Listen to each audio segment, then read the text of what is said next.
Hello, everyone, and welcome to the Rundown, where we talk about 2A news and conservative views. I will be your host today, Craig DeLuz, coming at you from the West Coast, the left coast, behind the Iron Curtain, otherwise known as the Sierras.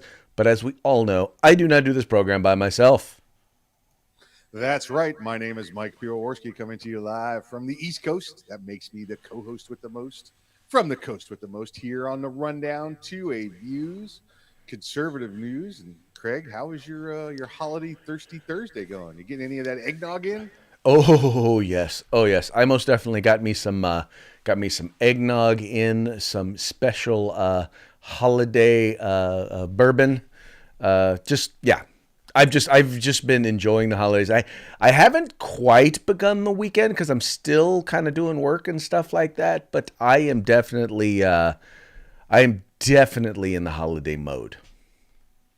Yeah, I think I told you. Listen, with the eggnog, you take your breakfast cereal, and I don't care if you're eating Fruity Pebbles or Mucus Flakes, whatever it happens to be. 3 parts milk, 1 part eggnog. Mm. Sounds good. Now is that with or without the brandy? Well, it's bourbon. I don't use brandy. What do I use? Bourbon, But brandy. Okay. I prefer bourbon. I know a lot of people use brandy. Some people even use vodka. I'm like, anyway. But yeah, no. I use Definitely vodka, bourbon is just preferable. not in my eggnog. Using it in my Red Bull. That's what I use my vodka in. Oh, okay. Those are good. Yep, yep. There you go. There you go. There you go. How about yourself? How are you doing? How's your leading up to the Christmas holiday season going? Yeah, it's an atypical Christmas in Florida. It's actually chilly. Like I said, I think in North Florida they're predicting perhaps some snow as well. Some not that stick to the ground kind of stuff, but some flurry, freak out, people looking at snow flurries and calling out the National Guard kind of nonsense because they've never seen it before. Oh joy. Oh joy. Yeah.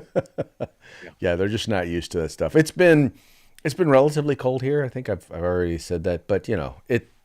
I just wish it would just rain because I'm like, if it's as cold as it is and it would actually rain, we might actually get some snow in Sacramento.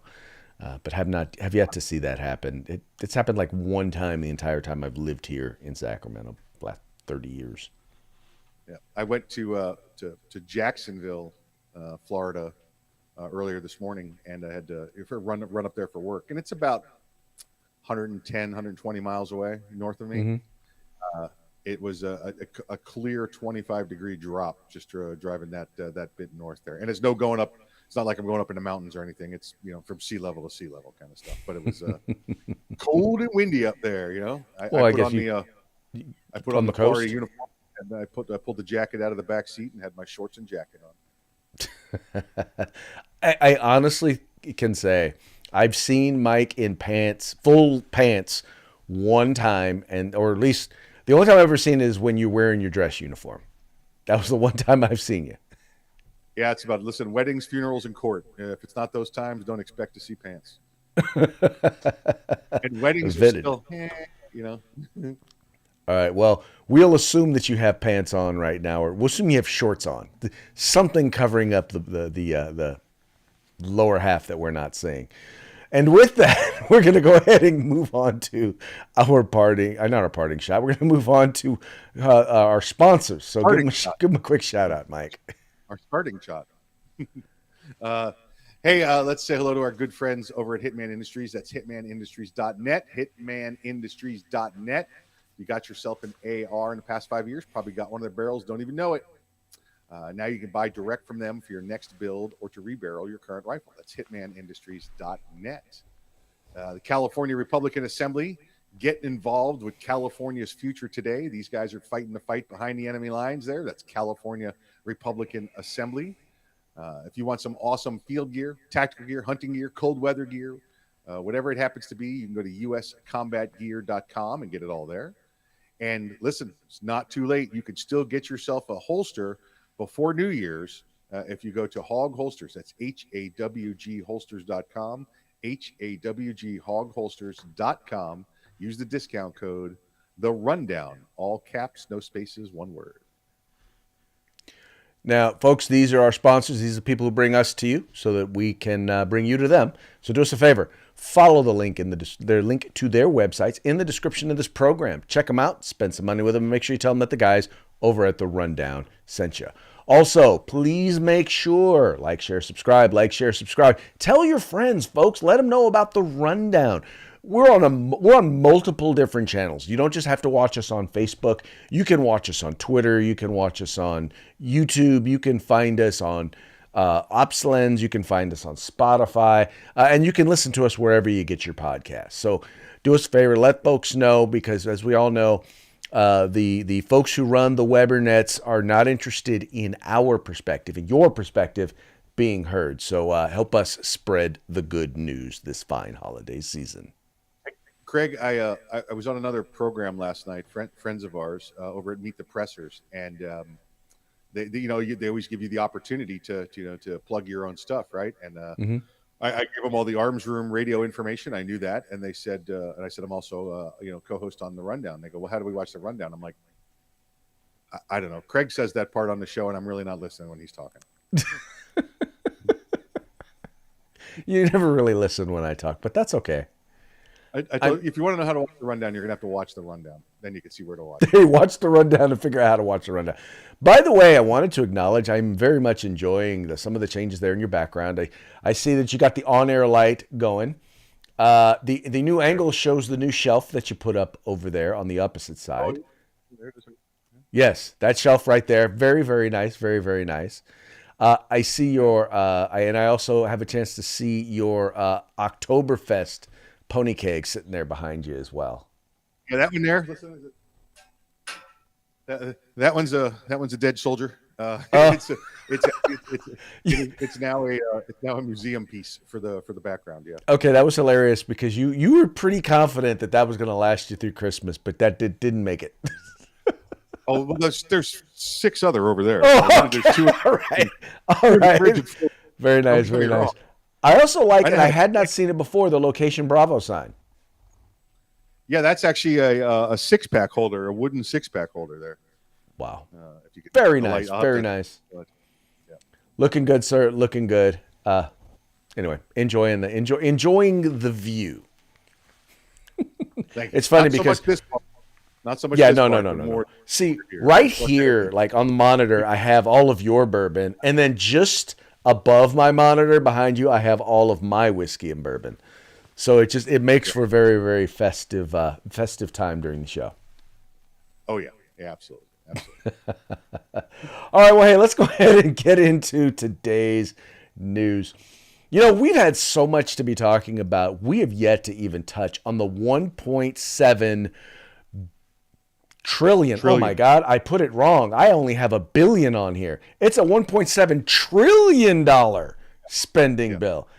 I apologize. I'm so used to 1.7 billion being a lot that I didn't even think. So $1.7 trillion spending bill. All right. This was a bill that was actually produced. It was released. First of all, it's over 4,100 pages. As members of Congress have pointed out, it is 3 times the length of the size of the Bible. Right. At midnight. 2 days ago, they finally put out the spending bill, which, by the way, was supposed to be due back on September 30th, then was supposed to be due again a week ago. Yet and still, they had not gotten it. They had not gotten their stuff together. And so now you have this Senate bill that is now sitting out there, and they're negotiating this bill. Now, Mike, there was a guy, one of the senators, I think it was Senator Mike Lee, who was talking about, how long it would take if he were to read the spending bill aloud. He said if he did not take a break, right, no break whatsoever, it would take him over 5 days, 24 hours a day, to read aloud everything that is in this bill. And mind you, that has nothing to do with the fact that there's a bunch of cross sections and cross references and stuff like that in this particular bill. And yet and still, they want them to basically vote on something that, quite frankly, nobody could have possibly read. Yeah, it's a ridiculous bill. I mean, the length of it. It's again, what was the quote, Craig? If you want to know what's in it, you're going to have to vote for it, and then you can read it. You're going to have to read it in order to find out what's in it, or pass it. I'm sorry, you're going to have to pass it in order to find out what's in it. Yeah, yeah. As opposed to this, where they've actually given it to them ahead of time and said, "Go ahead and read it," and it's like, we're voting on this at any time in the next 5 years. I'm not going to have time. It's that kind. It's kind of length. And then listen, how is it 1.7 trillion? Is that what you said? Trillion I was with a actually T. looking up some numbers yesterday. The deficit currently sits at over 30 trillion right now, and yet only 20 years ago, and I remember this, because it was an amazing number then. The deficit was only 200 billion. So, look at where that's gone. And listen, I could point to you which presidents were the ones that raised it like that at that astronomical rate, and it doesn't start with the letter R for their party. Well, here's what I'll say to that is, under Trump the deficit did go up, and under Bush the deficit went up. And in fact, the deficit's gone up overall from beginning to end under every president. The difference is I'm sorry, say it again. But how much? What's the percentage? Oh yeah, no, yeah. Well, there you go, and therein lies the difference. Because first of all, so much of the budget is basically fixed already commitments and infrastructure, and part of what we have to do is we have to look to cut a lot of that out. But then there's the additional spending, and what's happening in the last couple of years is the amount of spending that we are doing with the understanding that the only way in which we can afford this is to borrow the money. And the worst part is a lot of the government spending, which has already been deemed by the Congressional Budget Office to have exacerbated inflation. A lot of that, once again, it was meant to help people out, but it actually has made things worse. So we're going into debt in order to make things worse in our economy. Well, yeah, I don't get, Craig. And I think California's got a law where you have to you can only have a balanced budget. You can't go into a deficit. We'll see how they handle that this year, but I don't get how you can plan and say, listen, we don't have the money, but we're just going to go ahead and do it anyway and go into debt with ourselves, with our people, it's just it's horrible fiscal ideas. We need to get us an economist in there, Mm-hmm. Perhaps to actually listen to the numbers. But you know what? The people in Congress, they listen to the numbers if they don't care. It's not their money. So, to kind of put it in reference, when Ronald Reagan increased the deficit $1 trillion. Yeah. Right. The national debt. Since he left office, it's increased over $30 trillion. That's how much it's increased. Yeah. And by the way, I think when Obama took office, it was about 9 trillion. By the time he left, it was over 21 trillion. It was well under 30. I'm trying to think about what it was when Donald Trump took office. But we have seen since the last couple of years, we've seen it once again skyrocket somewhere between $8 trillion in just 2 years. Yeah. Amazing, huh? Start giving away everything. Everybody gets a free program and a free check. Guess where it comes from? Yeah, it definitely increases a lot faster under Democrat presidents than it does under Republican presidents, just so y'all know. But then again, Mike, what's funny about that is these are the same people who want us to be concerned about Donald Trump's tax returns. Like, oh my God, Donald Trump's tax returns. We need to get them. We need to. The Ways and Means Committee, for those of you who do not know, the House Ways and Means Committee, controlled by Democrats, they decided that they wanted the president's tax returns from the IRS. Now, mind you, the IRS is required to audit the president's taxes every year, right? Every year, the president and the vice president, they're required to audit their taxes. Now, what they tell you is, and here's the interesting thing, is that now this is the IRS code that talks about the audit of the president. It talks about auditing them, right? But one of the things that it also talks about is it says here, if you look down here in section 2, it says the returns should always be kept in an orange folder. The returns should not be exposed to viewing by other employees. The returns should be locked and secured in a drawer or a cabinet for the examiner to review is away from their work area. In other words, the point here is these are supposed to be only for, they're not only supposed to just be seen by the IRS, but by the person who is supposed to be auditing those taxes. And so what you have now is you have the House of Representatives, or the Ways and Means Committee, went to the Supreme Court, Mike, went to the Supreme Court in order to have those taxes revealed to the public, right? There was, or to subpoena them for the committee, right? Because supposedly they were going to look into, if he was breaking the law or something like that, right? Well, the first thing that they did when they got them was they said, we're going to release them to the public.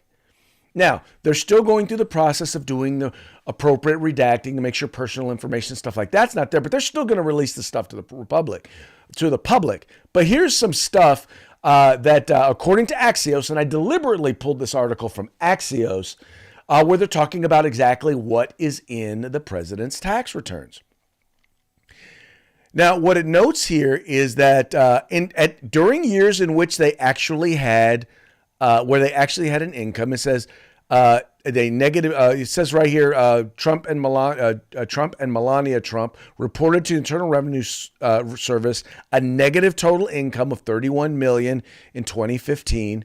In 2016, they have a negative income of 32.2, negative income of 12.8, a negative total. They have an actual income of 24.4, and that was in 2018. But Mike, the funny part is they're pointing out that 1 year here in 2020, they're saying, well, the president paid no taxes, right?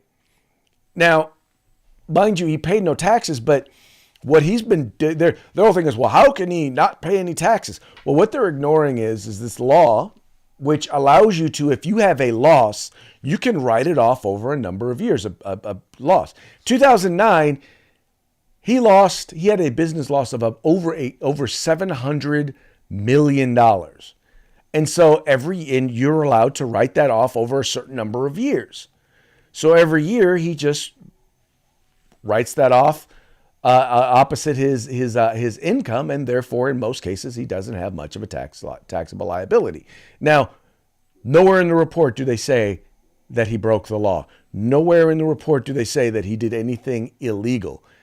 Yet and still, they're trying to give this insinuation that he got away with something.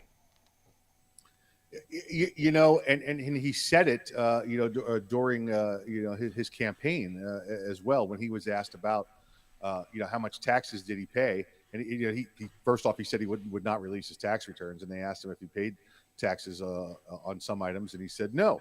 He said, listen, as long as you, Congress, continue to pass a tax code full of loopholes for your rich your rich friends and lobbyist folks, I'm going to continue to take advantage of them. I'm not an idiot.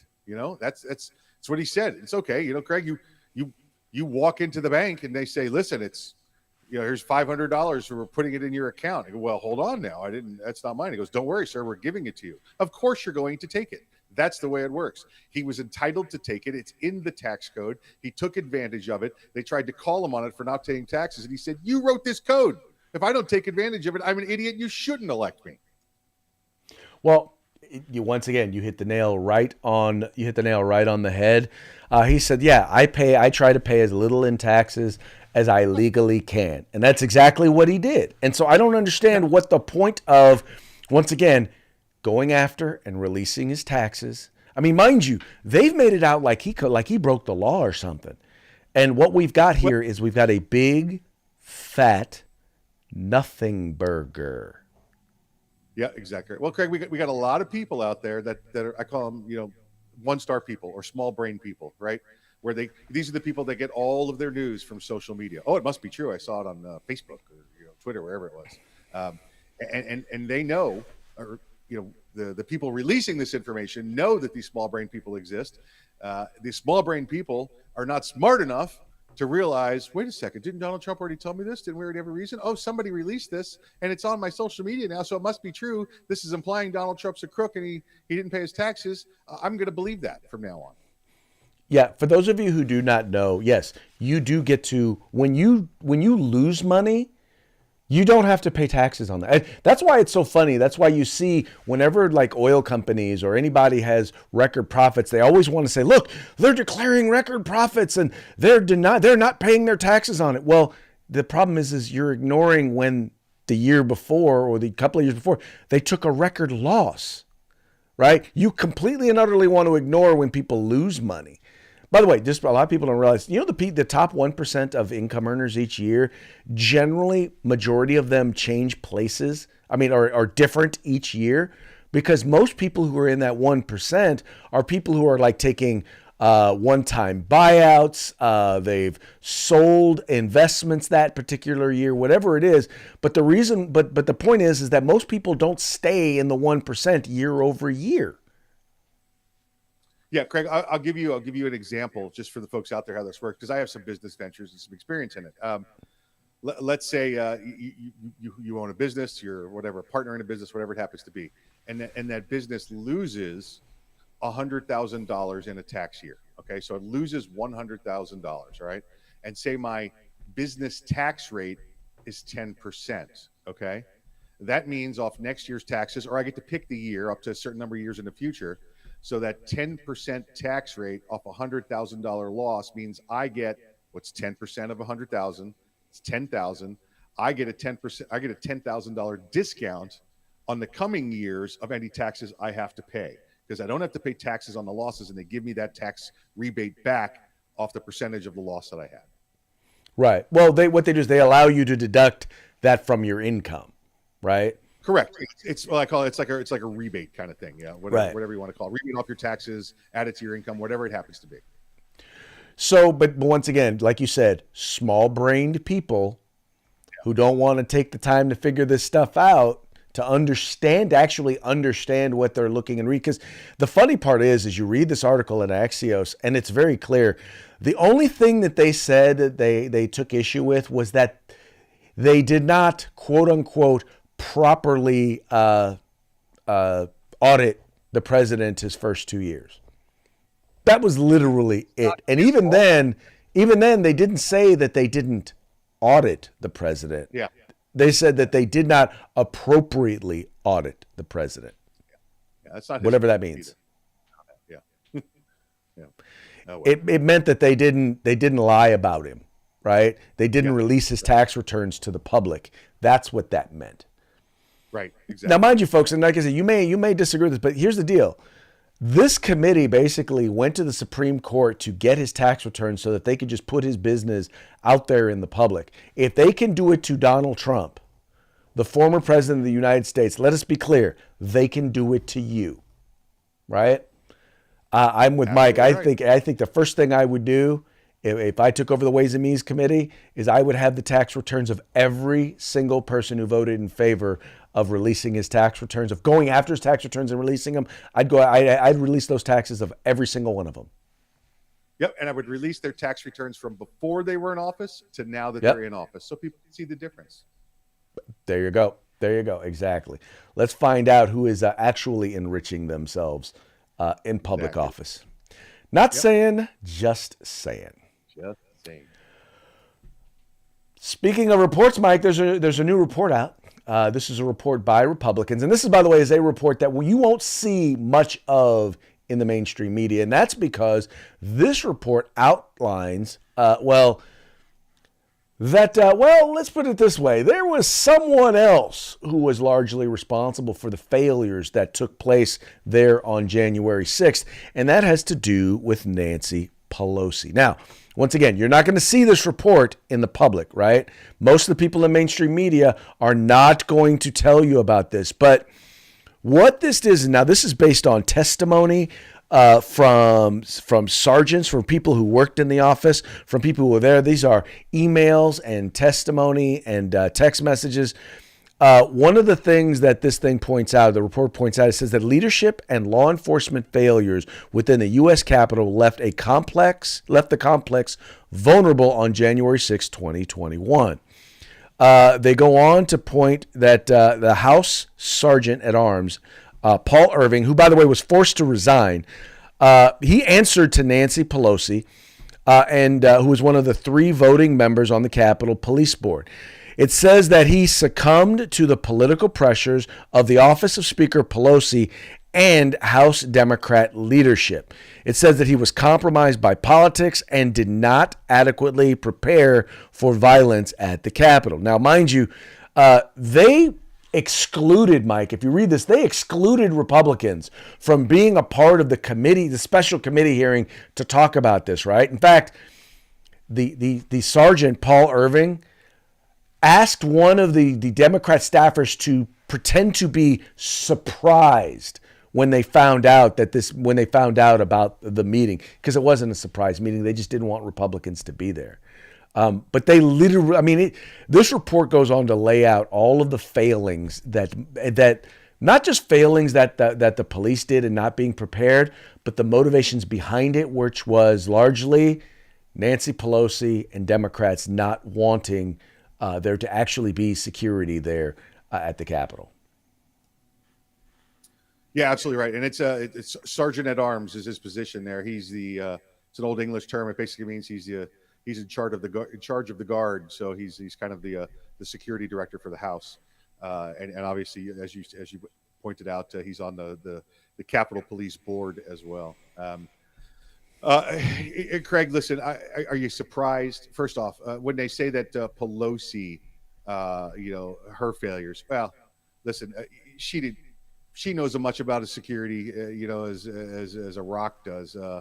She's got no clue what's going on. It's like trying to blame, Biden for when he goes poopy in his diapers. He has no clue what's going on. She has not been in charge of her office for many years. You just have to spend 5 minutes watching her speak on one of these committees, and you know that the staffers and her chief of staff runs her agenda for her. This is something that she planned, she allowed to happen, or her staff allowed to happen, and with her absent-minded consent. She needs to be gone as well. There should be a basic cognitive function test for these people, and she would fail it immediately. Her office is run by committee, and that committee and the DNC planned to let you down, folks, and that's exactly what happened. Right, but interestingly, none of this was involved in any of the testimony that was put out, or none of this was part of any testimony that came as a part of the January 6th committee, which, right, once again, was supposed to understand and help create an understanding as to why some of this stuff happened. We already know that the president authorized the use of National Guard troops on that day, and once again, they had those folks there. It was they could have deployed them, and they chose not to. This was not well, anyway. I'm just saying that it's just funny that none of this stuff has been made public. Yeah, or at least not in the mainstream media. How about that? Right. Well, again, it's small brains don't pick it up. Yeah. Well. Okay. Moving right along. My good friend, not Gavin Mussolini. Well, he is thanking Judge Benitez. That's right, Judge Benitez, who has struck down the ruling, the ruling, or at least part of the law that was just recently passed by the state legislature, which is called fee shifting. What it did was it basically said that if someone sues the government, so if you sue the state, the county, or state, county, or city government over a Second Amendment case, and you lose, right? The ruling doesn't go in your favor. Mind you, we're in the Ninth Circuit Court of Schlemiels. The Ninth Circuit is known leftists, right? If you lose, then you have to pay the government's legal fees.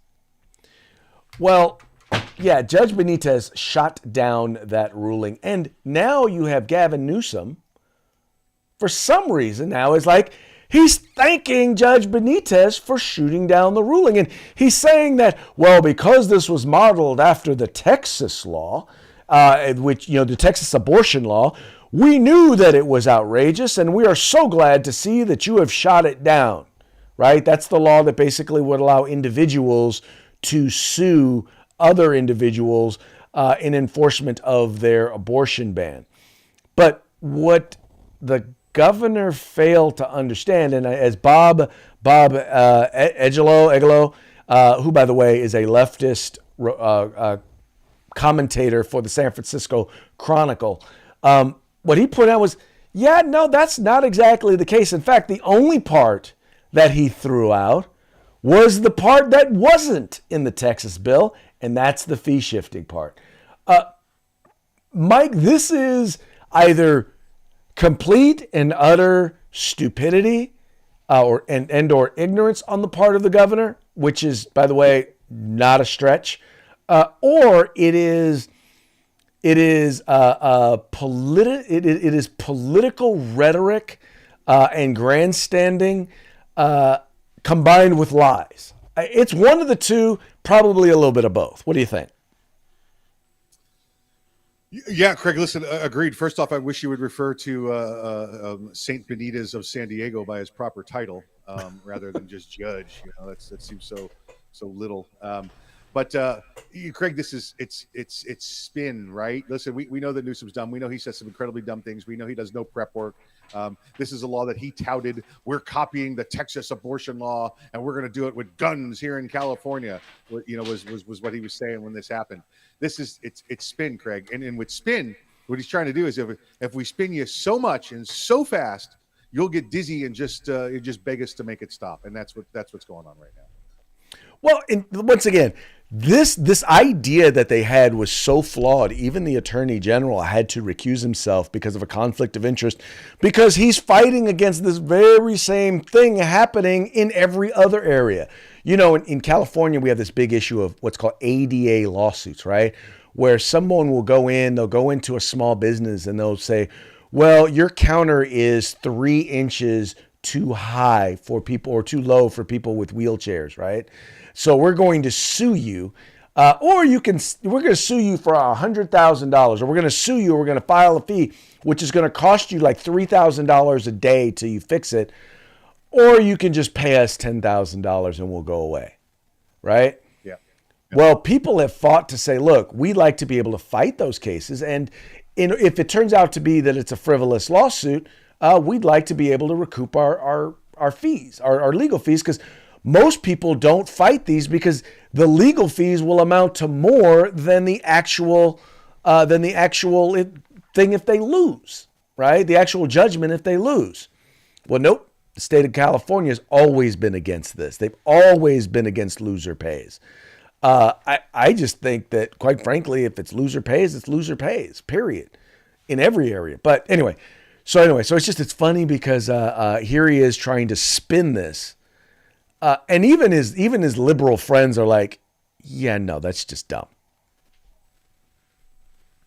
Yeah, this guy's he's an idiot. But don't worry, Craig. It's not like he just got reelected and you're going to have him for 4 more years or anything like that. He's not going to be around for much longer. You're not nice. You are not nice at all. Yes, this moron just got reelected to governor. And it's hard. Do I call him a moron or do I just call him evil? Because he seems to keep getting away with the same exact stuff. Maybe he's just evil, and maybe he's not a moron. And the people of California will continue to vote for him as long as he keeps sending them checks for $300,000 because you've got ties to slavery or whatever the hell it is. So right, why not? Right. Vote, I once again I hear you are identifying as a California black voter. I am. I want my check. I'm identifying as I want to identify as a check holder. That's what I want to do. There you go. Okay, it's time to move on to our parting shot. Mike, do me a favor. Do this quick shout out because I need to sneeze. All right, here he goes. Let's see if he turns the camera off. Did he turn the camera off? No, not the camera on. Is the sound on? Sound still on? All right, there we go. Sound still on. All right, so let's. The parting shots are brought to you by Hog Holsters, HAWG Holsters.com, HAWGholsters.com. Listen, it's probably too late to get these holsters by Christmas time, but you can still get them for the new year when you head back to work. Best concealment holsters on the market, HAWGholsters.com. Discount code The Rundown, all caps, no spaces, one word. And our parting shots are brought to you by our good friends at holsters.com. This first one was kind of alluded to by Mike earlier in terms of getting the tax returns of folks before they got in office and then after they get in office, so that you can find out exactly what their net worth is. Now, Mike, tell me if you notice anything interesting about these numbers that are listed here. It seems as though, Craig, there must be something wrong here. Donald Trump lost money during his presidency, and the others, the Obamas and the Clintons, went up incredible amounts. Excuse me, I was sneezing again. Okay, yes, no, you're 100% right. So this is a tweet that went out, and it basically notes net worth before running for president: Trump, $4.5 billion. Obama, $300 million. Clinton's, $480,000. Today, Trump, $3.2 billion. Obama's, $70 million. Clinton's, $120 million. Yet the media wants you to care about Trump's tax returns. That's right. Trump has lost, and once again, this was, I don't even know what date this was, but this basically, as of sometime during his presidency, he had lost what is that, $1.3 billion in net worth, and yet folks want to be concerned about his tax returns. Yet the Clintons were worth what? They weren't even worth $500,000 when they took the presidency, and now they're worth over $120 million.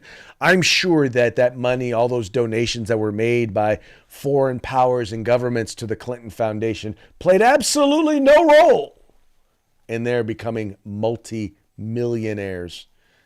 Just saying. Well, you know why theirs went up such exponentially is because every time they suicided somebody, they get to keep their money. So. Oh, there can be only one. That's exactly right. There could be only one bank account. Oh, okay. So these next one, by the way, for those of you who did pay attention to the January 6th committee hearings, these are tweets. This is information that was not presented during the January 6th hearing. So regardless of what you see on the screen right here, this has obviously been transposed onto the screen. Mike, you want to read this one for the folks? Sure. This is Donald Trump, President Trump at the time. These are the tweets he sent on January 6th. Said, "I'm asking for everyone at the U.S. Capitol to remain peaceful. No violence. Remember, we are the party of law and order. Respect the law and our great men and women in blue. Thank you." Second tweet: "Please support our Capitol Police and law enforcement. They are truly on the side of our country. Stay peaceful." Exactly. And by the way, just as a general note, these were replied to. We're talking one of them over 366,000 times. It was retweeted 208,000 times, and then hearted 696. So a lot of people saw these tweets, right? A lot of people saw these tweets. Yet somehow nobody on the January 6th commission saw these tweets. Well, it's not pertinent to their argument. This would shoot holes in everything that they said, you know? Yeah. So for those of you who are just listening, they were actually transposed. You know how you've seen all the pictures of the committee sitting there with the big screen behind them, where they televised their show, the January 6th show. Anyway, but those are things that you're not going to hear from anybody, not anybody on the left anyway. All right, and this final one is an ode to Elon Musk. I know that he is, quote unquote, to a certain degree become a conservative icon, but folks, let's just be real. He's not a conservative. He's more of a libertarian, in some cases a libertarian, but he does believe in free speech. Anyway, so this one, I'm sorry, go ahead. A libertarian. A libertarian. There you go. All right, this is a shot of Elon Musk when he was on the Joe Rogan Experience. For those of you who have never watched it, Joe Rogan actually, he'll have people on and you'll sit with him for like, he's had people on there for like hours. And you'll sit and you'll, sip on some bourbon, smoke some weed. And he got Elon Musk to smoke some weed on his show. And anyway, in this particular meme on the top, it says, investors, please, let's just focus on making cars, getting financing, and stabilizing the stock price. And then Elon Musk, and it's got Elon Musk on the show with his headphones on, taking a big old hit off of a joint. That's like an angry hit too. That's like, what'd you say, investors? I'm doing what I want. See, that is an example of, that's like, I don't give an F money, right? He's got the type of money that's just like, yeah, no. He's lost several, hundred billions of dollars, and he's like still like, eh. That's dollar bill, y'all, kind of money. Right. Which means that he has no real reason to placate or pretend with anybody. He doesn't have a reason to lie on anybody because what are you going to do? What are you going to do to him? Right? As long as he's not breaking any laws. And yeah, by the way, that was legal where he was doing it. Anyway, I found that one hilarious. It was. I love the angry face. The angry hits. What? The angry face. Don't tell me what to do, investors. Don't tell me what to do. All right, Mikey. We're up against it, so it's about that time. Let's give a quick shout out to our sponsors before we head out. Let's say good holiday season. Don't forget what is it? Tomorrow's Festivus too, so we have our Festivus celebration tomorrow. Let's say hello to our good friends at Hitman Industries, hitmanindustries.net. Rifle and pistol caliber barrels, rifle and pistol barrel lengths available for you. Hit them up at hitmanindustries.net. California Republican Assembly, fighting a good fight behind enemy lines. Get involved with California's future today. You need some awesome field gear, tactical gear, cold weather gear. Go to our good friends at uscombatgear.com. Folks, once again, please visit them. The links to their websites are in the description of this program. Visit them and tell them that the guys over at the Rundown sent you. And with that, we've got one more show before we wish you all a very Merry Christmas, as well as a Festivus for the rest of us. We will be back tomorrow on Feedback Friday. We hope that you will join us, whether you are working or whether you have already begun your holiday vacation. Please make sure to tune in and encourage your friends to do the same. On that note, we's out. Hasta mañana.